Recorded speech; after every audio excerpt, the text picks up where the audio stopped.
Bonjour à tous, bienvenue sur un nouvel épisode Les Héros de la Vente. Aujourd'hui, j'ai le plaisir d'accueillir Pascal Fitoussi. Pascal, salut. Salut. Alors Pascal, je suis très content de t'accueillir dans le podcast. J'ai une première question qui change un peu de tous mes invités parce que tu m'as demandé en off de te la poser. C'est pourquoi aujourd'hui tu es le coach le plus détesté de France, le coach de vente le plus détesté de France? Alors, déjà, c'est du pur marketing, mais il y a une vraie raison à cette idée, c'est que, en fait, au moment où je me suis lancé, j'avais une autre accroche, et puis plus je suis allé voir un peu ce que les autres concurrents ou confrères faisaient, ou plus généralement dans la vente, et je me suis rendu compte d'une chose, c'est que la plupart des acteurs dans ce domaine ont tendance à afficher des terminologies qui sont assez riches en superlatifs. Numéro un, gourou, expert, top performer, king, queen et autres de la vente ou du cold call ou de je ne sais quoi. Et donc, je me suis dit, c'est intéressant parce que ça rejoint des notions qu'on va évoquer plus tard, qui sont que dans ce domaine, encore plus qu'ailleurs, mais de manière générale, mais surtout dans ce domaine, les gens cherchent beaucoup à être aimés et donc sont très engagés émotionnellement. Donc, comme j'ai vu que tout le monde voulait être aimé, moi je me suis dit, le créneau du détesté n'est pas pris, donc je vais le prendre et j'ai planté mon drapeau sur le plus détesté de France. Oui, puis tu provoques un effet de Et effectivement. ça crée une Qu'est-ce qui, surprise qu'est-ce et qui se donc une passe? certaine disruption et les gens Ouais. se disent comment ça. Et donc, et d'ailleurs c'est marrant parce que ça m'a apporté, j'avais pas prévu de te le dire ça, mais parmi les gens qui me contactent sur LinkedIn, il y a quelqu'un qui m'a contacté récemment en me disant j'ai vu votre profil sur LinkedIn et notamment votre tagline, ou je sais pas comment on appelle ça, et j'ai besoin de quelqu'un qui me dise pas forcément ce que j'ai envie d'entendre et qui saura me bousculer, etc. Donc ça donne cette image-là. Donc je suis assez content. Ça a l'air de faire plus ou moins son effet. Bon, ça veut pas dire que je suis quelqu'un de détestable, mais bon, bah, je dis les choses et j'aspire à dire la vérité. C'est dans la directe continuité de ce que j'enseigne aux gens, qui est justement de ne pas rechercher à être aimé dans ce business. Quelle que soit la position, les vendeurs, il y a un facteur qui est commun à la majorité des vendeurs, qui est justement d'être attaché émotionnellement au fait d'être aimé, d'être apprécié, un petit peu comme l'enfant qui veut être aimé. Et donc, une fois qu'on a compris que on n'a pas besoin d'être aimé, entre guillemets, pour être un bon vendeur, ben, on arrive à se détacher du résultat. Et ça ne veut pas dire qu'il faut être détesté au sens littéral, hein. Ça ne veut pas dire qu'il faut être un con. Mais en gros, une fois que tu transmets indirectement ou même clairement les choses, comme quoi bah, tu n'as pas besoin de l'argent de ton prospect, que tu en as envie, certes, mais que tu le veux, mais tu n'en as pas besoin. Donc là, tu deviens professionnel, mais ça, on y reviendra plus tard. Et ça, c'est quelque chose qui impacte énormément plus. Très bien Pascal, bah écoute, merci pour cette intro. Aujourd'hui, tu voulais nous parler d'un sujet que j'ai jamais abordé dans le podcast, c'est la faiblesse émotionnelle, notamment sur le taux de closing des commerciaux. Est-ce que tu peux d'abord nous expliquer qu'est-ce que c'est la faiblesse émotionnelle dans la vente? Bah écoute, c'est un petit peu ce que j'ai évoqué tout à l'heure. S'il y a un mindset, parce qu'il y en a plusieurs évidemment qu'il faut avoir dans la vente, mais enfin que je préconise, après encore une fois, ce que je développe là, au moment où je le dis, je me le dis aussi à moi-même. Parce que je prétends pas être arrivé. C'est un travail qui est constant. Moi, tout ce que j'apprends au quotidien, etc., c'est ce que j'essaie de l'appliquer. Et quand je vois que ça fonctionne, je le transmets. Et il y a une notion en termes de mindset que j'ai intégrée il y a quelque temps et qui vraiment a changé le game pour moi, c'est le fait d'être justement détaché du résultat. Et ça, évidemment, il faut passer par le fait d'être prêt à ne pas être aimé au sens littéral du terme. Et donc, quand tu arrives à développer ce mindset d'être détaché du résultat, que ce soit en prospection ou à n'importe quelle étape de la vente, eh bien, tu dégages quelque chose qui n'est plus ce qu'on a l'habitude de voir ou d'entendre. À savoir de ressembler à un enfant qui veut absolument aboutir à l'objectif qu'il s'est fixé, que ce soit en prospection, d'obtenir un rendez-vous à tout prix, que ce soit en le forçant ou en le suppliant, etc., etc. Et donc, quand tu transmets cette posture, ce mindset et que tu le vis vraiment, eh bien, forcément, les résultats sont plus les mêmes. Mais bon, on va développer tout ça, j'imagine. Ouais, je vois très bien ce que tu veux dire. Alors, c'est quelque chose que moi j'ai appris avec l'expérience et effectivement, maintenant je suis à mon compte et je vois cette posture en fait d'être détaché du résultat. La question que j'ai pour toi, c'est les auditeurs qui nous écoutent, qui sont par exemple des commerciaux en poste, etc.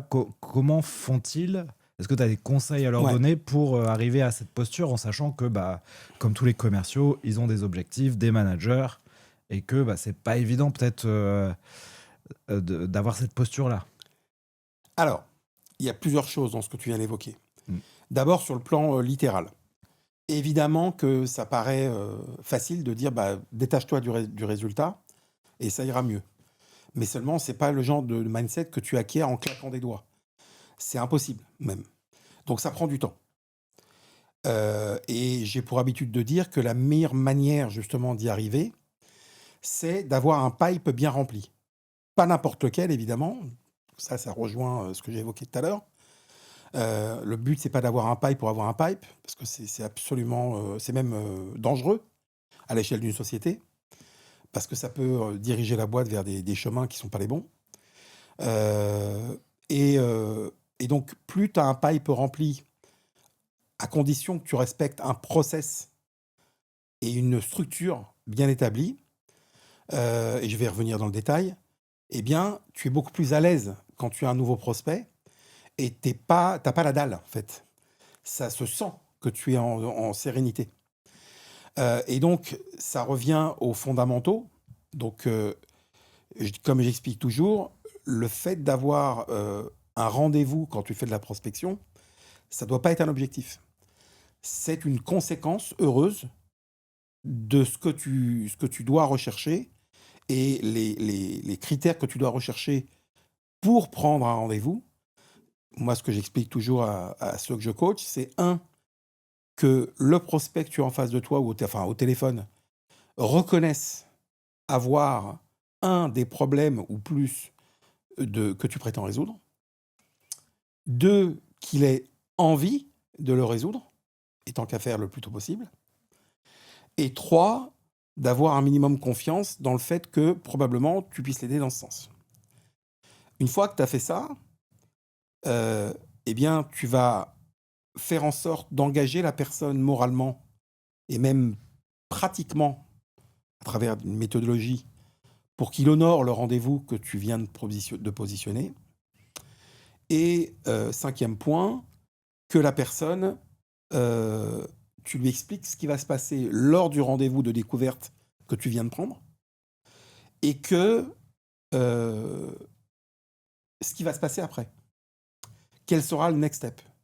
Tu lui dises d'emblée lors de l'appel de prospection. D'accord. Et donc, quand tu lui expliques d'emblée ce qui va se passer lors du rendez-vous, et moi dans mon cas, j'explique que ce rendez-vous aura pour but déjà de voir si je peux l'aider. C'est pas garanti. 2e point, si on se dit pas non mutuellement, eh bien, on verra comment et combien. Et à l'issue du comment et du combien, il me dira si oui ou non, on passe à l'étape suivante qui est de formaliser les choses. Si c'est oui, tant mieux. Si c'est non, tant pis. En gros, je te la résume. Hein. Mais évidemment, pour arriver à faire ça, il y a une méthodologie, il y a un process, il y a une structure, il y a des choses qui sont chorégraphiées quasiment à la virgule près. Alors, on peut, dans ce process et cette structure, varier, mais ça reste le même process et la même structure. Ouais. C'est vrai hein, que ce conseil-là de... Alors, tu as dit deux choses, hein, mais la première chose, effectivement, avoir son pipe rempli, Ça te permet de moins stresser effectivement sur la réalisation de tes objectifs parce que le commercial, hein, c'est avoir des non avant d'avoir un oui. Donc tu peux te dire, voilà, j'ai un non là maintenant, mais j'ai encore pas mal de prospects à la suite, donc c'est pas très grave. Donc tu stresses moins et ça se ressent. Mais la deuxième chose que tu as dit, c'est ne pas avoir la dalle, enfin ne pas montrer que tu as la dalle et être un enfant, avoir absolument la vente. Tu as quand même dans les fondamentaux de la vente, souvent on te dit par exemple, tu en as parlé, prévoir le next step, donc la prochaine étape. Mais ça peut être perçu par le prospect comme un peu intrusif. C'est-à-dire à la Ouais, fin du rendez-vous, tu dis qu'est-ce qu'on fait? Est-ce qu'on peut se revoir? Est-ce qu'on ouais. peut se reparler? Quel conseil tu Alors donnerais là-dessus? là-dessus, c'est encore une fois, Ouais, sans rentrer dans le détail parce qu'on n'aura pas le temps, et puis quelque part, je ne vais pas dévoiler mes secrets, mais évidemment que quand on dit ça, on peut avoir ce type de réaction que tu évoques, mais il va de soi, et sinon je ne serais pas là, c'est que la façon de formuler les choses, elle est importante. elle est très importante. Ouais. Euh, c'est pas le tout d'avoir des étapes, et c'est ce qu'on entend beaucoup en général dans les interventions des uns et des autres. Mais évidemment, tu peux pas donner tout le détail, le comment exactement, au mot près. Comment, par exemple, je donne un exemple. euh, Aujourd'hui, tu entends beaucoup de gens qui prospectent et qui vont proposer un rendez-vous et ils disent ce qu'ils font. Ils vont même donner des exemples de clients qu'ils accompagnent, etc. C'est sympa. Mais ça n'attrape pas intellectuellement le prospect de la meilleure manière. Et mon approche, alors encore une fois, moi je ne critique pas les autres approches, hein, elles valent ce qu'elles valent. Et puis il y en a qui réussissent peut-être mieux que moi avec d'autres approches. Mais moi, celle j'applique aujourd'hui, que je transmets, c'est celle qui me semble la plus. Enfin, celle qui fait le plus de sens, à mon avis, qui est de chercher d'abord si, parmi ce que je prétends résoudre comme problème, déjà la personne, ça résonne pour elle. Si ça résonne pas, alors il y en a qui sont hypocrites. Et dans ce cas, de manière, on va dire, un petit peu humoristique ou autre, je vais creuser un petit peu plus. Ou peut-être aller chercher une autre problématique que je n'ai pas évoquée.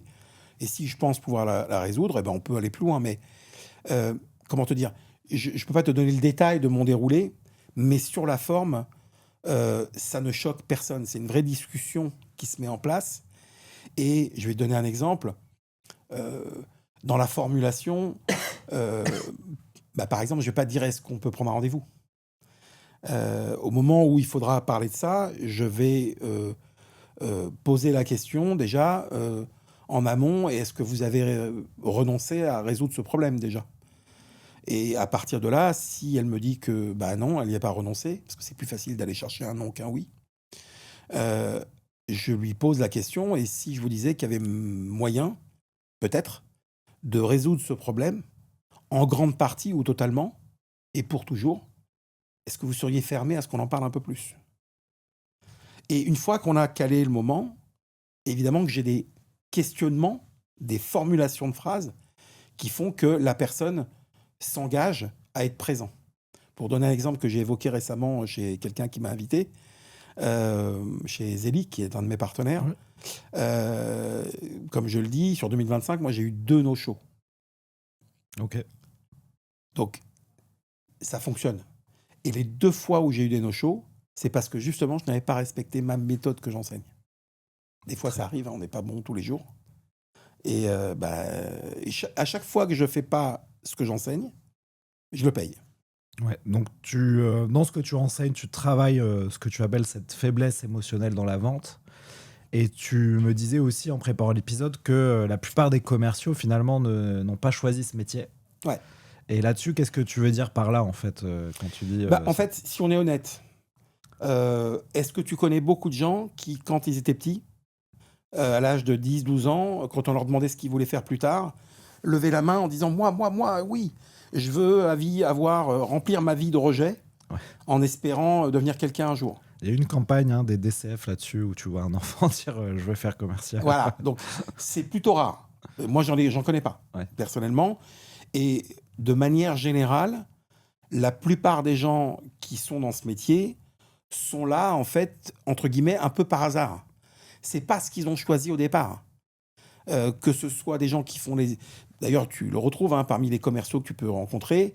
Si tu leur demandes leur parcours académique ou autre, les uns ont fait des études de langue, d'autres je ne sais pas quelle filière de philo ou autre psycho, ou peu importe, et se retrouvent là parce que c'est un domaine qui embauche le plus et où il y a des perspectives de gains qui sont peut-être supérieures à d'autres métiers. Et donc, les gens y vont. Mais ce qui est dommage, en fait, là-dedans, c'est que ce métier est déconsidéré. Pourquoi ? Parce qu'en fait, dans plein de métiers, par exemple, je prends le métier d'avocat, parce que c'est un métier que je voulais faire, moi, étant jeune. J'étais fan de séries américaines avec des avocats, objection, votre honneur et tout ça. Et donc, si tu prends le métier d'avocat ou de chirurgien cardiaque ou peu importe, c'est des choses, en fait, si tu veux, tu te réveilles pas un jour après une cuite en te disant, tiens, si je faisais chirurgien cardiaque. C'est-à-dire, tu dédies ta vie à ça. Tu vas étudier la médecine, ça prend, je sais pas, 5, 6, 7 ans peut-être. Puis ensuite, tu te mets en chirurgie et ensuite dans la chirurgie cardiaque. Et puis, tu commences au début, tu assistes quelqu'un. Après, tu commences à opérer seul, etc. Ça prend une carrière entière, en fait, pour être bon. Et pareil pour un avocat, pour un expert comptable, pour même un plombier. C'est pas avec un CAP de plombier que tu te dis, voilà, je suis un super professionnel. Non. Et je le sais parce que je connais quelqu'un de très proche qui avait un CAP de plomberie. Il a même pas poursuivi parce qu'il ne se sentait pas capable d'être autonome là-dedans.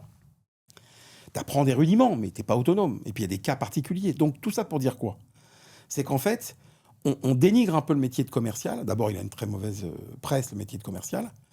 Mais c'est aussi pour une raison simple, c'est que on se dit pas que, typiquement un commercial, en fait, contrairement à ce que je viens de dire pour le chirurgien cardiaque ou l'avocat, pour être commercial, il suffit d'avoir un nouveau costard, d'être formé sur un produit pendant 3-4 jours, on te file un CRM, un téléphone, et ça y est, t'es commercial. Mais honnêtement, ça marche pas comme ça. C'est pas possible. Donc en fait, être un bon commercial, ne serait-ce qu'un commercial déjà, ça s'apprend. Alors, il y a plein d'écoles différentes. Encore une fois, moi, je préfère mon école, ma méthodologie, parce que c'est juste, petite de parenthèse quand même, j'ai 59 ans. J'ai un peu de bouteille et ça fait... j'ai fait mes premières ventes à l'âge de 15 ans, quoi, même pas. Donc, si tu veux, j'ai pu évoluer dans ce monde-là. Et tout ça pour dire que des approches, des méthodologies, j'en connais. Et honnêtement, celle que je transmets aujourd'hui, c'est celle qui a changé ma vie il y a quelques années et qui a fait que l'approche est totalement différente, ça change littéralement la vie et qui fait que tu apprends un vrai métier, tu deviens un vrai professionnel, un vrai technicien. Tu peux naviguer dans l'approche, mais tu restes dans ton process, dans ta structure et c'est quelque part confortable. Ouais. Ça rend le métier, tu es plus à l'aise parce que tu es prêt en fait. Et alors, je voulais te demander, quand j'ai créé ce podcast il y a 6 ans, le premier épisode, c'était avec Uptook, un cabinet de recrutement des commerciaux. Et eux, un de leurs slogans, c'était 2/3 des commerciaux en poste maîtrisent mal les fondamentaux de la vente. Est-ce que cette punchline, selon toi, elle est toujours actuelle ? Je pense que c'est beaucoup plus. C'est beaucoup plus, d'accord. Honnêtement. Oui. C'est pas pour être méchant, honnêtement, je pense que c'est beaucoup plus. D'ailleurs, je pose une question très simple. À tous les dirigeants d'entreprise ou directeurs commerciaux qui écoutent ce podcast, écoutez vos commerciaux en prospection, par exemple, fermez les yeux et écoutez-les. Est-ce que vous entendez un enfant de 10 ans ou un adulte ? Dans la majorité des cas, la réponse est un enfant. Parce qu'il est justement dans cette posture de needy, de demandeur. Excusez-moi de vous déranger, si je peux me permettre et compagnie. Il est dans une posture de subalterne et forcément, il n'a pas la bonne posture. Alors, c'est un peu un lien au commun ce que je dis, parce que tout le monde le dit, mais c'est facile à dire, mais il faut l'apprendre. Et si on veut y arriver, il faut avoir le bon process et la bonne structure. Autrement, tu ne pourras pas y arriver, parce que tu vas te faire déstabiliser à tous les coins. Et peut-être, ça aussi, tu voulais nous en parler, mais ça commence dès le recrutement, finalement, du commercial. C'est que ça, c'est quelque chose que tu voulais nous... C'est ce que j'évoquais pas plus tard qu'hier avec un dirigeant. La plupart des dirigeants, le schéma classique, Ils ont un profil, par exemple, d'ingénieur ou de je ne sais quoi. Ils créent leur boîte. Eux, leur métier, c'est d'être ingénieur. Si c'est le cas de l'ingénieur, hein. Ils connaissent c'est leur fibre. On leur a pas dit qu'ils allaient être vendeurs au début. Donc au début, ils appellent ceux qu'ils connaissent, les contacts qu'ils ont, le réseau qu'ils ont. Donc ça se passe relativement bien. Et ils arrivent aussi à vendre. Mais ça ne veut pas dire qu'ils savent vendre. Parce qu'une fois qu'ils ont fait le tour de leur connaissance et de leur réseau, bah, qu'est-ce qui se passe après? Ils se rendent compte qu'ils ne savent pas faire. Et voire même, ils ont très peur de le faire. Donc, ils embauchent des commerciaux. Et à partir de là, quels sont les critères d'embauche? Eh ben, je compare toujours à l'avocat. Tu ne recrutes pas un avocat parce qu'il t'a dit qu'il était un bon avocat. Le commercial, par définition, c'est celui qui sait le mieux se vendre. Il va te dire ce que tu as envie d'entendre. Et il va même te raconter des foutaises. Je viens avec mon petit carnet noir de clients et de relations. Vous allez voir, ça va être formidable. Mais au bout de 3 mois, 6 mois, tu te rends compte qu'il t'a rien amené ou presque. Et ça t'a coûté une fortune. Parce qu'en plus, c'est des salaires annuels à 5 ou 6 chiffres, en fonction des postes et des expériences. Et quand tu te rends compte au bout de 6 mois, j'en parlais avec un dirigeant il n'y a pas plus tard qu'il 2 semaines. Il me disait typiquement, j'ai embauché quelqu'un qui sur le papier était extraordinaire. Il avait bossé en plus dans le même écosystème, donc il ramenait des potentiels clients. Et le mec, au bout de je sais pas combien de mois, 6 mois, 8 mois, il se rend compte qu'en fait, il n'a rien ramené, ou presque. Et comment tu fais pour éviter ça? Ah bah c'est très simple. Moi, je leur demande quand ils me disent qu'ils ont des commerciaux, que ça se passe relativement bien, je dis, ou alors qu'ils se plaignent justement que ça bouge pas assez, que ça se passe pas bien. Je leur dis, mais rassurez-moi, vous les avez écoutés au téléphone au moment où vous les avez recrutés, par exemple? Ils me disent, ben non. Je dis, mais comment vous les avez recrutés alors? Ben, ils me disent, voilà, sur leur Sur la CV, ce qu'ils me référence. racontaient. Ouais. D'accord, mais un des premiers critères quand tu recrutes un commercial, c'est pas de te fier à ce qu'il te raconte. Parce que lui, il va te raconter ce que tu as envie d'entendre. Ben, c'est tout simplement de vérifier s'il est capable. Et de le faire passer quelques appels déjà. Donc, Ou qu'ils viennent avec des ouais. audios d'appels. C'est ça, ouais, comme mise en situation ou appel Ben oui. enregistré. Parce que qu'il soit diplômé de ceci ou de cela, à la rigueur, on s'en fout. Ouais. Mais honnêtement, concrètement, comment ça se passe? Soit tu viens avec des audios d'appels. Parce qu'un commercial qui prospecte pas, déjà, c'est un souci. En tout cas, qui sait pas le faire. Si même dans ton modèle, tu as prévu qu'il prospecte pas, mais qu'il aille que en rendez-vous, etc., admettons. Je suis pas fan personnellement de ce modèle, mais bon, peu importe. Mais à partir du moment où il sait prospecter, tu l'entends, ouais, tu as une idée déjà. Mais si tu vois qu'il bégaye et qu'il a peur de passer un coup de fil, ça commence pas l'histoire, parce que ça va être pire après. Ouais. C'est tout. Et il y a quelque chose d'autre aussi que tu m'as expliqué, enfin, ou tu m'as dit en préparant l'épisode. Tu voulais me parler de la question du nombre. Et tu me disais que la vente, Ouais. c'était pas une question du nombre. Ben Ça oui, m'a parce qu'en fait, un peu la plupart des boîtes- interpellé. Ça m'intéresse que tu nous Ouais, expliques. la plupart des boîtes quand tu discutes avec des gens, et ça a dû t'arriver aussi, j'imagine, la plupart des boîtes te disent, et quand ils recrutent des commerciaux, ils leur disent, voilà, vous devez faire en gros 10 rendez-vous par semaine, par mois, peu importe. Et sur les 10, il y en a 3 qui signent. Voilà, c'est les ratios. Voilà les ratios. Mais ils viennent quoi les 7 autres en fait? Et pourquoi ils sont là déjà au départ? Pourquoi t'as des rendez-vous avec eux? Tu comprends ce que je veux te dire? Donc en fait, ils appliquent une méthodologie qui est la loi des nombres, a numbers game, comme on dit en anglais. Mais ça, c'est un système qui s'apparente au loto, en fait. Donc en fait, tu tentes ta chance. Tu sais pas ce que tu fais, t'y vas, t'improvises, t'as pas de structure, pas de process, encore une fois. Et si, à l'issue d'un rendez-vous, on te demande alors comment ça s'est passé, alors la plupart des gens qui vont au rendez-vous, des commerciaux, ils vont te dire « Ah, ça s'est super bien passé, on s'est hyper apprécié, il fait du padel comme moi, ou du golf, ou je ne sais quoi d'autre. Il m'a posé les bonnes questions, je lui ai montré la plaquette, les machins, les trucs. Vraiment, il nous a kiffé. Hein. Ça c'est dans la poche. Et puis tu te rends compte qu'une semaine ou deux plus tard, le mec, il est plus là, il a disparu, il n'arrive même pas à le joindre au téléphone, il répond pas aux mails, c'est fini. C'est terminé. Donc ça, par exemple, dans mon approche, ça arrive beaucoup moins, voire pas du tout. Donc, tu travailles sur les deals perdus, c'est ça?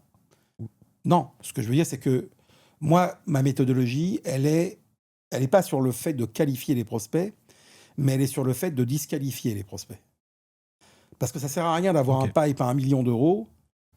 oui. Moi, je préfère avoir un pipe à, je sais pas, à 200 000, mais que j'en signe 150. Ouais, donc tu prends moins de Ah, moi, j'ai pas envie rendez-vous, d'encombrer mon pipe. tu prends moins de rendez-vous, mais de meilleure qualité. Et d'ailleurs, une des choses que j'aime faire quand je vais en entreprise coacher les équipes, c'est qu'ils me montrent leur pipe. OK. Et là, en général, c'est là que ça commence à trembler. Parce que quand ils sont en réunion, en général, quand on leur demande alors l'affaire un tel, le deal, machin, ça en est où? Oui, c'est bon, t'inquiète pas.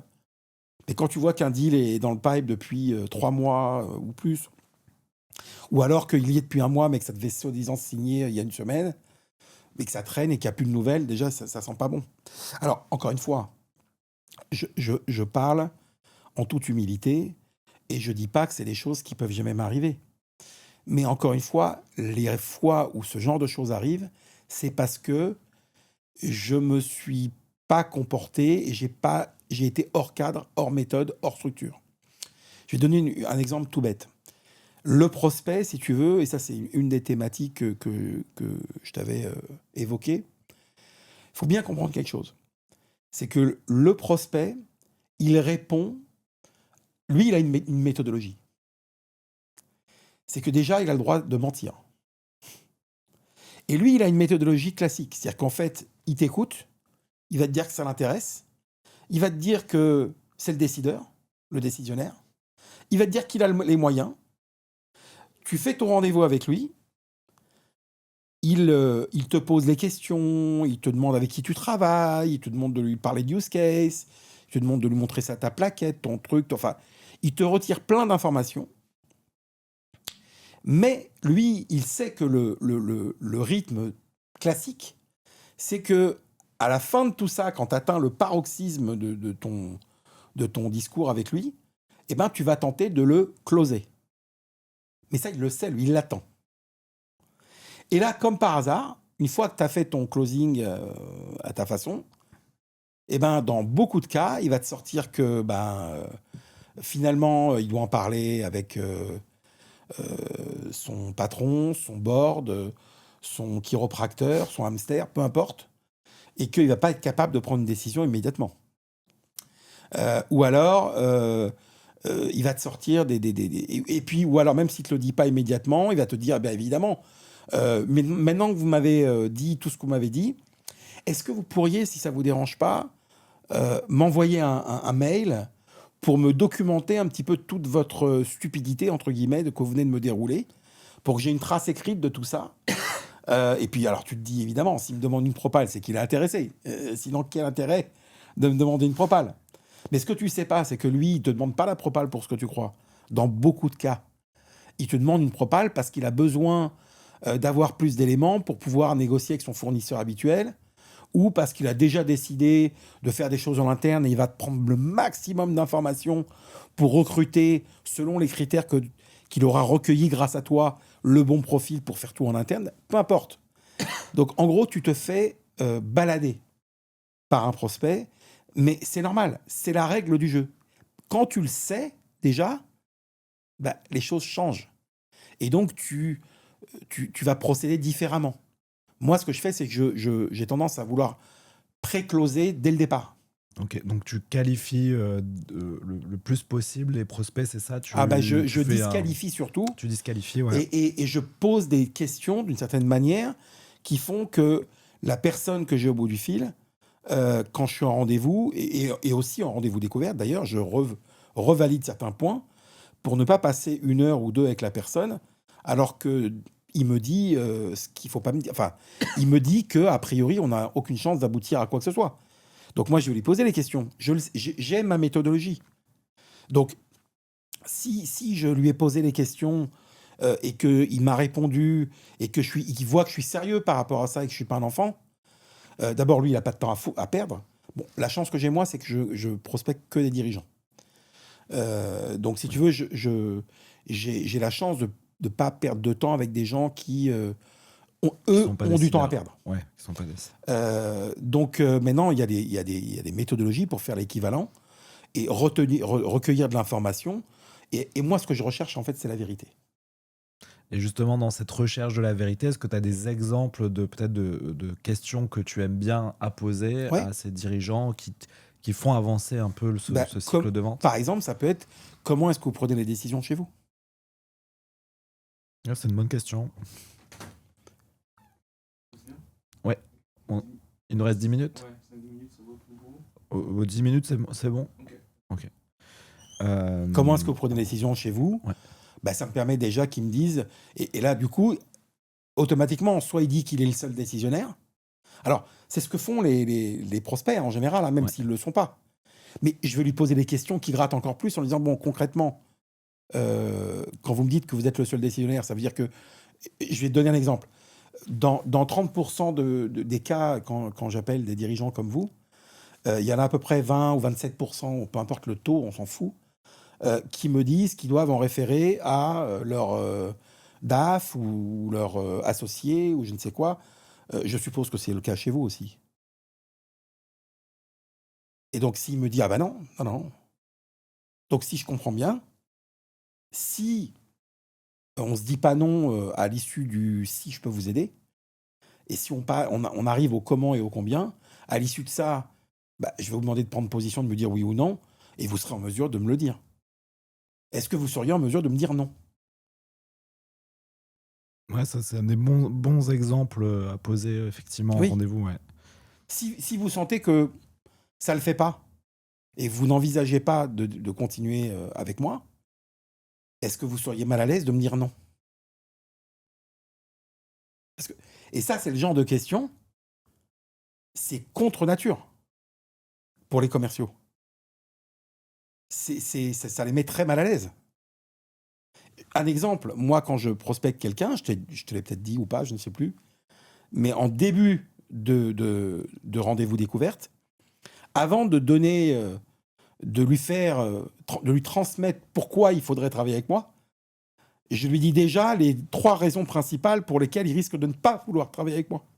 D'accord. Et une Ouais. fois que j'ai posé ça, je lui demande s'il a toujours envie qu'on continue la discussion ou est-ce qu'on s'arrête là. Parce que j'ai pas envie, moi je bouscule tout en fait. C'est ce Parce que que j'ai pas envie qu'il me les ressorte à la fin. Est-ce que c'est ce que tu m'as dit en m'envoyant tes notes, la matrice prospect-acheteur, c'est ça? Ouais, Ok. exactement.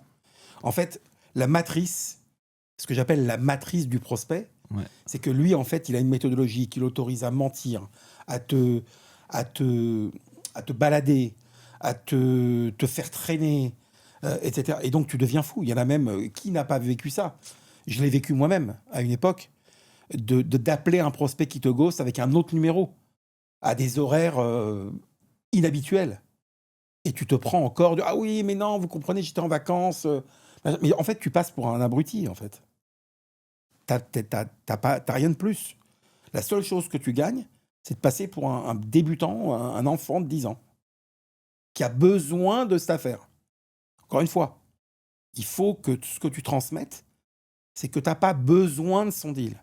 Tu le voudrais bien, ça te ferait plaisir de l'avoir, mais tu n'en as pas besoin. Et ça, il faut qu'il le sente, implicitement. Et ça change la dynamique. Eh ben, écoute, très bien, Pascal. Si tu veux, on va passer aux questions de la fin que je pose à tous les invités. Ouais. Est-ce qu'il y a quelque chose dans la vente sur laquelle tu vas passer beaucoup de temps et que tu me conseilles d'éviter, que dans la vente ou l'entrepreneuriat? Alors, je vais te dire ce que moi j'ai vécu, parce que moi c'est un sujet, la vente, pardon, c'est un sujet qui me passionne. Et donc j'étais addict à la connaissance. Et à un moment donné, je me suis rendu compte que apprendre, c'est bien. Et je passais du coq à l'âne de tel ouvrage à tel contenu, etc. Mais à un moment donné, je me suis dit, OK, maintenant, il faut appliquer. Et donc, si je peux donner un conseil à tous les commerciaux, c'est trouvez-vous une approche, une méthodologie, une école, peu importe laquelle, même si ce n'est pas moi, et appliquez. Étape, chapitre par chapitre, minute par minute, si c'est des vidéos, des choses comme ça, mais appliquer et tester. Ouais, restez concentré, ne vous éparpillez pas. En gros, c'est apprendre. Moi, si je devais refaire quelque chose, c'est apprendre autant, d'accord, mais appliquer vite et le plus tôt possible.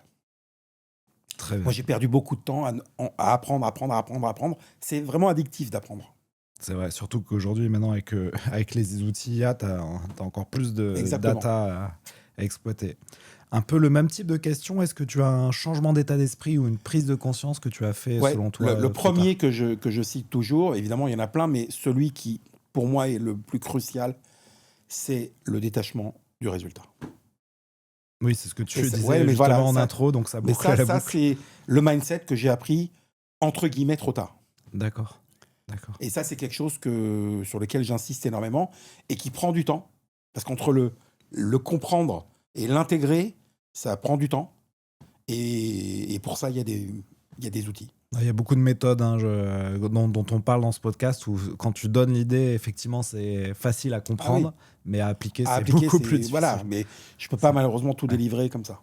Très bien. Une question un peu plus facile, est-ce que tu as un achat de moins de 100 € qui a changé ta vie? Alors, j'en ai plein, parce que moi, je suis pas trop dépensier à la base. Ok. Mais s'il y a un truc qui a été un déclencheur pour moi, c'est un livre. Alors, c'est pas un livre sur la vente, mais j'ai appris dedans des notions qui m'ont donné envie d'aller plus loin et qui m'ont fait découvrir plein de choses, notamment la méthode que je transmets aujourd'hui. Et c'est un livre que je conseille à tout le monde qui s'appelle, en français, Ne coupez jamais la poire en deux, Ah oui, je vois lequel. de Christopher Voss, qui est Ouais. un négociateur FBI. Alors, Oui. pour les puristes, lui, il a vulgarisé les notions qu'il développe. C'est pas lui qui est à l'origine de tout ça. Mais en tout cas, c'est un bon vulgarisateur. Je ne sais pas si ça se dit. Et en l'occurrence, ça se lit très facilement. Et il y a plein de choses qui sont applicables immédiatement. Pas que dans la vente d'ailleurs, parce que c'est dans plein de notions différentes, dans la vie en général. Mais par exemple, moi, c'est quelque chose il y a plein de notions dans ce livre-là que j'ai pu mettre en place au niveau de service client. D'accord.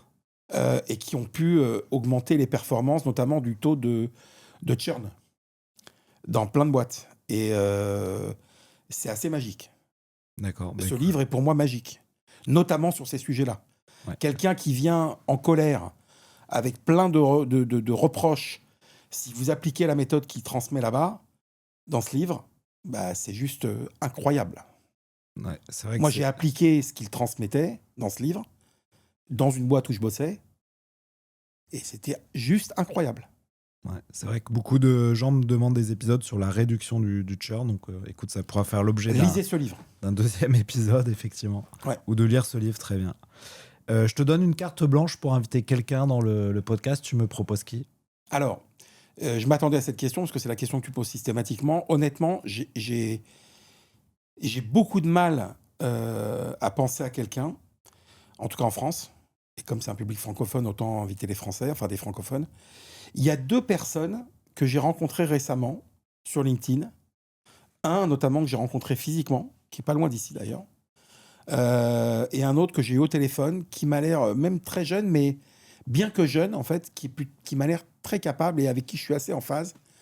Il y en a un qui s'appelle Nathan Layet, que j'ai rencontré, qui est un mec très capable. Et un autre que j'ai eu au téléphone, qui m'a assez impressionné pour son âge, c'est Lilian Boll. D'accord, mais je les connais pas. Va voir, ils sont assez actifs. Enfin, Lilian notamment est très présent sur les réseaux Insta et autres, je crois. Et j'étais assez surpris, même en étant si jeune, d'être assis. J'aimais bien leur approche. Bah écoute, je vais leur proposer de passer dans l'épisode d'Héros de la Vente. Comment on fait, Pascal, pour te joindre si justement on a besoin d'apprendre, de progresser, de se faire coacher? Ok, par mois. Ouais. Donc, sur LinkedIn, Pascal Ok. Fitoussi, le coach le plus détesté de France. D'accord, bah écoute, Le coach de vente. on mettra le lien vers ton Ouais. LinkedIn dans les notes du podcast. Merci. J'espère que ça t'a plu, l'expérience du studio. Pour moi, c'était quasiment une première fois. Ouais. Donc, c'est pas évident. J'espère que ça a fait sens, ce que j'ai dit. J'espère que je suis pas trop parti dans tous les sens. En tout cas, merci de nous avoir écoutés. Et puis, j'espère qu'on se reverra ici ou ailleurs une autre fois. En tout cas, l'épisode sera disponible sur toutes les plateformes de podcast, sur YouTube et sur la newsletter. Donc, c'est la version écrite du podcast. Donc, c'est les chroniques de la vente. Pascal, merci beaucoup. Merci à toi, vraiment. Belle vente pour cette année. Et puis, à très bientôt sur les réseaux. Super. Salut. Merci beaucoup. Salut.